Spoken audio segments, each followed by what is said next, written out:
जैन बच्चों, class 10th में mathematics में हमारा जो चैप्टर चल रहा है वो है दो चर वाले रैखिक समीकरण युग्म। और आज हम करेंगे उसकी जो एक्सरसाइज है 3.6।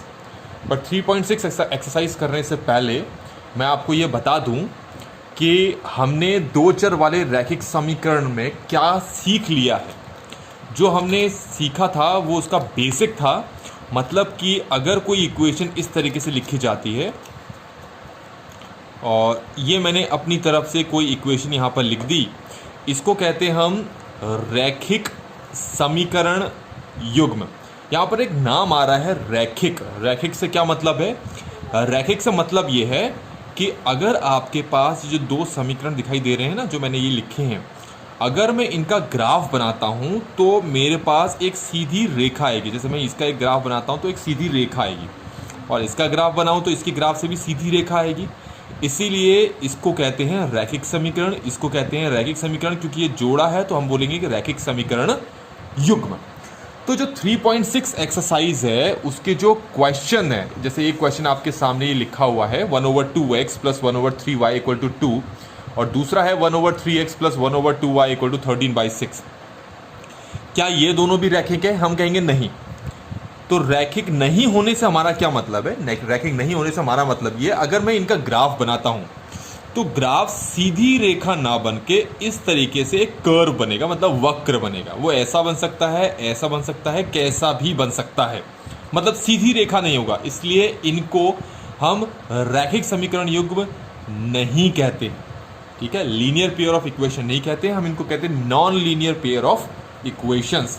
तो क्वेश्चन यहाँ पर ये आता है कि हमने जो मेथड्स अभी तक पढ़े हैं, मतलब graphical method, substitution method, elimination method and cross multiplication method, क्या हम उन मेथड का इस्तेमाल इनको सॉल्व करने के लिए कर सकते हैं? तो हम कहते हैं हाँ, हम कर सकते हैं।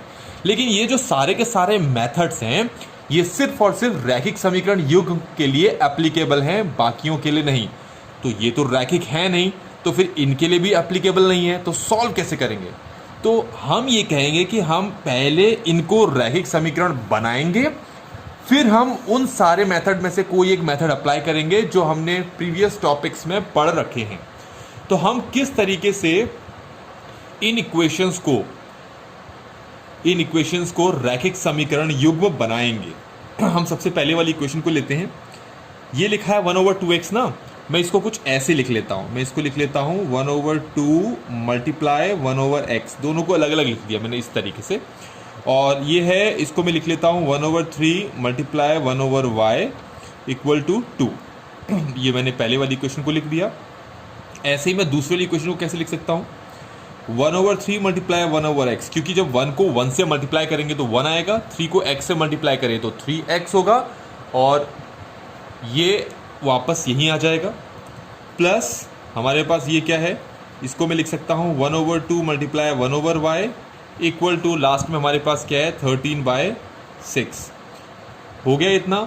क्योंकि मुझे इसको रैखिक बनाना है, जो कि ये है नहीं, तो उसके लिए मैं क्या करता हूँ, मेरे पास ये जो 1/x यहाँ पर भी और यहाँ दिखाई दे रहा है, 1/y यहाँ और यहाँ दिखाई दे रहा है, इनकी जगह मैं कोई दूसरा चर ले लेता हूँ।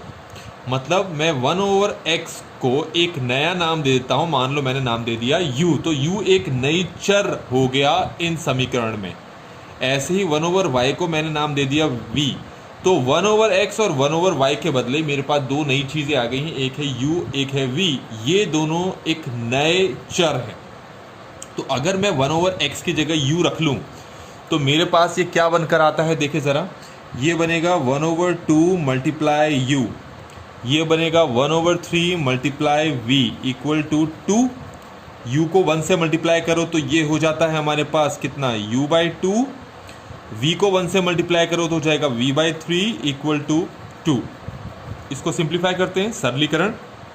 3 को 2 से मल्टीप्लाई किया तो आ गया 6, 3 को u से मल्टीप्लाई किया तो आया 3u, प्लस 2 को v से मल्टीप्लाई कर लो तो आ गया 2v = 2।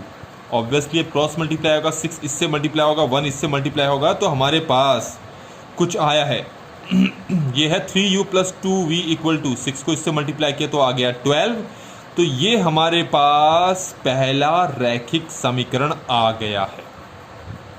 इसके बदले। अब हमारे पास दूसरा जो इक्वेशन है, रैखिक तो नहीं कहूँगा क्योंकि रैखिक नहीं है ये जो दूसरी इक्वेशन है नॉन लीनियर इक्वेशन है, ठीक है।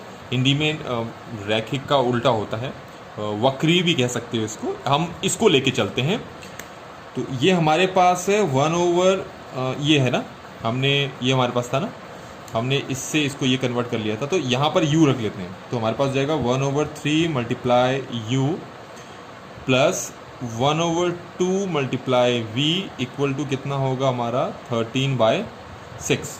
अब इसको सॉल्व करते हैं, सिंप्लीफाई करते हैं। u को 1 से मल्टीप्लाई किया तो ये हो जाएगा u/3, v को 1 से मल्टीप्लाई किया तो हो जाएगा v/2 इक्वल हो गया ये 13/6 के। अब इसको सिंप्लीफाई करते हैं।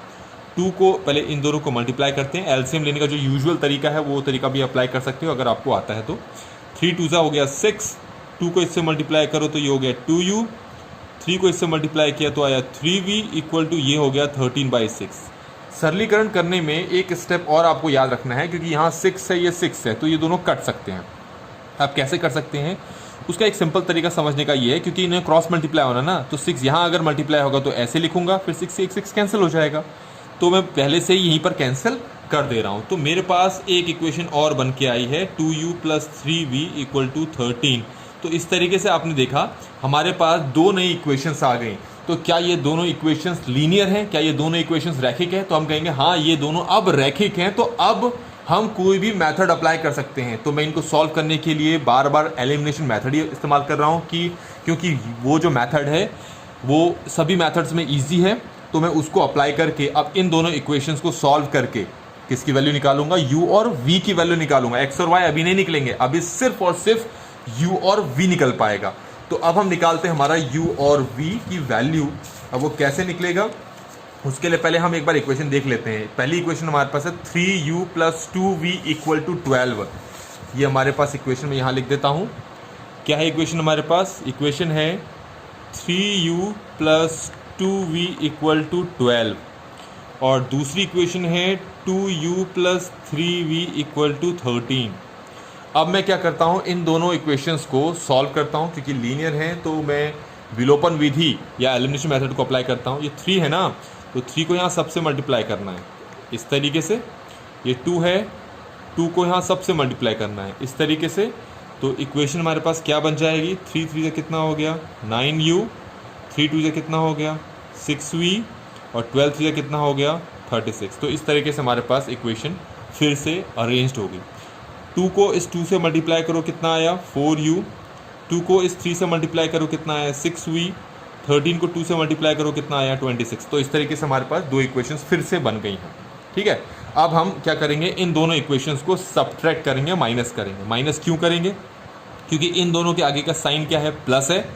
तो प्लस साइन है तो सिंपल सी बात है, सेम साइन है तो हमें सब्ट्रैक्ट करना है, और अलग अलग साइन है तो अपोजिट साइन है तो माइनस करना है। तो यहाँ माइनस करेंगे तो इसका साइन प्लस है माइनस हो जाएगा, इसके आगे प्लस है माइनस हो जाएगा, इसके आगे प्लस है माइनस हो गया, ये कैंसिल हो गया। तो 9u - 4u कितना हो गया? इसको बोलेंगे हम 5u। 36 - 26 कितना हो गया 10। अब मैं यहाँ से u की वैल्यू निकाल लूँगा तो u मेरे पास आएगा 10/5। अब यहाँ से 5 1 जा 5 2 जा, तो आप देख सकते हैं u मैंने निकाल लिया 2। अगर u निकाल लिया है तो v भी हम निकाल लेंगे आसानी से। अब v कैसे निकालेंगे? ऑब्वियस सी बात है, हमारे पास जो दो इक्वेशंस आई हैं, एक ये, दोनों में से किसी भी इक्वेशन में आप ये u की वैल्यू को रखकर v निकाल लें। तो मेरे पास जो पहली इक्वेशन है ये वाली, इसमें मैं u की जगह 2 रख लेता हूँ। तो 3 × 2 + 2v इक्वल टू कितना है ये 12। इतना ठीक है। 3 2 कितना हो गया 6 और 2v इक्वल टू ये हो गया 12। 6 को यहाँ शिफ्ट करते हैं तो 2v कितना आ गया 12 - 6 और 2v कितना 12 - 6 कितना होता है हमारे पास? ये होता है 6। v हमारे पास आता है 6/2, ये हो गया 2 3 6। तो v की वैल्यू हमारे पास कितनी आ गई है 3। तो v 3 आया है, u 2 आया है। तो u v फाइनली हमने निकाल लिया है। अब u v निकालने के बाद याद है आपको जो एक्चुअल इक्वेशन थी उसमें जो चर था, जो वेरिएबल था वो x और y था, तो हमें x और y की वैल्यू निकालनी है। तो u v निकलने के बाद हमारे लिए x और y निकालना आसान है, किस तरह से निकालेंगे, आप पीछे देखेंगे यहाँ पर हमारे पास 1/x u के इक्वल है, 1/y v के इक्वल है। तो इसमें u की जगह रख लो, यहाँ पर रख लो, क्योंकि इसकी वैल्यू कितनी आई 2, इसकी जगह रख लो 2, इसकी वैल्यू कितनी आई, इसी जगह लिखो 3 और सॉल्व करो कुछ ऐसे। 1/x इक्वल टू u कितना आया हमारा, आया है 2। मैं इसके नीचे 1 लगा लेता हूँ, सॉल्व करता हूँ। 1 को 1 से मल्टीप्लाई किया तो 1, x को 2 से मल्टीप्लाई किया तो 2x, 2 चला गया डिवाइड में, तो x की वैल्यू कितनी आ गई 1/2।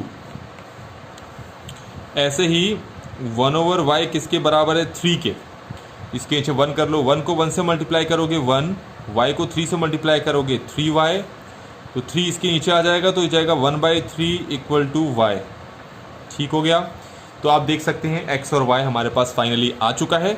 आप चाहें तो इनको चेक कर सकते हैं कि तुमने ये सही किया है गलत। इन चेक करने का सबसे अच्छा तरीका क्या है कि हमारे पास x और y की जो वैल्यूज़ आई हैं, इनको आप ये जो फर्स्ट इक्वेशन या फिर सेकंड इक्वेशन में इनके रिस्पेक्टिव पॉइंट्स पे पुट कर दो, तो आपके पास कंफर्म हो जाएगा। मतलब यहाँ पुट करोगे, सॉल्व करोगे तो ये 30/6 के बराबर आना चाहिए, तो कंफर्म हो जाएगा कि आपने सोल्यूशन सही किया। तो बच्चों फाइनली हमने ये वाला क्वेश्चन कंप्लीट कर लिया है। तो हमने क्या सीखा, 13.6 में जितने भी क्वेश्चंस हैं वो सारे के सारे नॉन लीनियर हैं, मतलब वो रैखिक नहीं हैं। तो पहले हम उनको रैखिक बनाएंगे और उसके बाद उसमें यूजुअल मेथड जो हमने प्रीवियस एक्सरसाइज में पढ़ा है उन मेथड्स को अप्लाई करेंगे और सॉल्व करके एक्स और वाई निकालेंगे। कैसे निकालेंगे वो आपने इस वीडियो में देख लिया है। अगर वीडियो आपको अच्छी लगती है और वाकई आपके लिए यूज़फुल है तो इसको लाइक ज़रूर करें, शेयर करें और सब्सक्राइब ज़रूर करें। Thank you so much. जय हिंद।